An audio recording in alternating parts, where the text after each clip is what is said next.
બધા જ અપલાયન અને મારી બ્યુટીફુલ ટીમ જેના સપોર્ટથી હું આજે અહીંયા છું.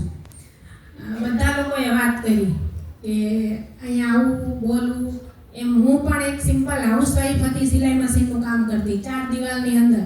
ત્યારે માર્કેટિંગ શું ખબર પણ નહોતી, પણ અપલાયન ઉપર વિશ્વાસ કર્યો, પ્રોડક્ટ યુઝ કરી, સારી લાગી, પણ નક્કી કર્યું કે મારે મારી જિંદગી મશીનમાં નથી કાઢવી. કેમ કે સવારે ઉઠીને મશીને બેસી જતી તો રાતના 2 વાગ્યા લગી મેં કામ કરેલું છે. અને બાળક એક જ હતું, પણ એના ઉપર મેં ક્યારેય ધ્યાન પણ નહોતું આપ્યું. પણ થેન્ક યુ વેસ્ટીજ કે મારી લાઈફમાં આવ્યું. આજે અહીંયા બોલું છું ને તો એનો એક જ પ્રતાપ કે વેસ્ટીજ. જો વેસ્ટીજમાં ન હોત ને તો બોલતા પણ નહોતું આવડતું. તો અપલાયન ઉપર વિશ્વાસ રાખ્યો, પ્રોડક્ટ વાપરી.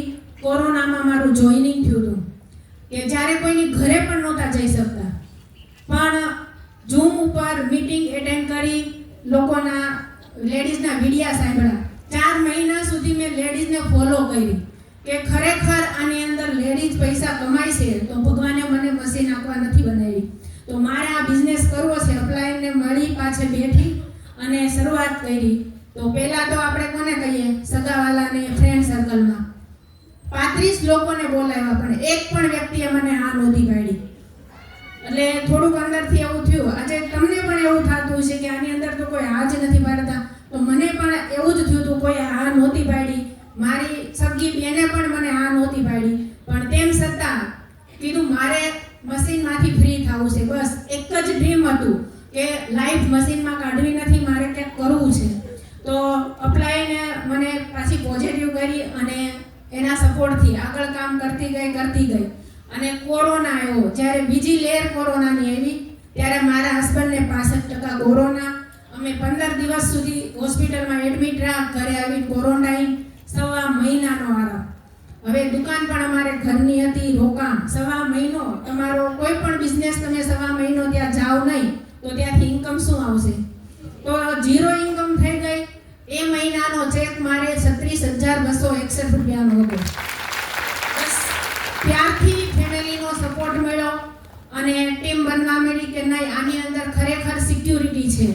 કોરોનામાં એક પણ ચેક 30,000 નીચેના નહોતા. અને કામ કરતી ગઈ અને આજે યુસીડી બની ગઈ, ખબર પણ નથી. અને હાઈએસ્ટ ઇન્કમ 1,86,000ની છે. અહીંયાથી 2 ફોરેન ટૂર કરી અને ગાડી પણ હસબન્ડને ગિફ્ટ કરી છે. ક્યારેય સપનામાં વિચાર્યું નહોતું કે હું ક્યારેય 4 વ્હીલમાં બેસીશ. પણ thank you Vestige, thank you મારા અપ્લાયન કે જેમણે મને અહીંયા આ પ્લેટફોર્મ સુધી બોલવા, શીખવા, બધું જ રીતે, અને હું પણ રેડી રહી. એણે શીખવાડ્યું, એના માટે એક પણ મીટિંગ મેં નથી મૂકી. કોઈ પણ કાર્યક્રમ હોય વેસ્ટીજનો, મારે પણ આજે ઘરે મહેમાન છે, મેરેજ હતા ઘરે મારી જેઠની છોકરીના, 4-5 દિવસથી કન્ટિન્યુ. આજે ઘરે 5-6 લોકો છે, તેમ છતાં તેને મૂકીને હું અહીંયા આવી ગઈ છું. કેમ કે મારું સપનું હજી તો બહુ ઉપર જવાનું છે અને અહીંયાથી હું પૂરું કરીને જ રહીશ. અને આજે આ બિઝનેસની અંદર શરૂઆત એકલા કરી હતી અને બહુ મોટી ટીમ છે અને બધાની ઇન્કમ પણ સારી છે. જે લોકો કામ કરે છે, મીટિંગનો ફોલો કરે છે અને રેગ્યુલર પ્રોડક્ટ વાપરે છે. તો આ બિઝનેસની અંદર એક જ વસ્તુ લેડીઝ માટે હું કહેવા માંગીશ કે ખરેખર જો તમારે પણ આ માઇક હાથમાં લેવું હોય તો 3 વર્ષ સ્ટ્રગલ, ચેલેન્જ સામનો કરતા શીખી જાઓ. લોકો તો ના હજી મને પાડે છે, કેમ કે ના તો પાડવાના જ છે. જેટલી ના આવશે ને એટલી જ તમારી સફળતા. પણ એટલે હું પ્રાઉડથી કહું છું કે આજે મારી ફેમિલીમાં હાઈએસ્ટ ઇન્કમ મારી છે.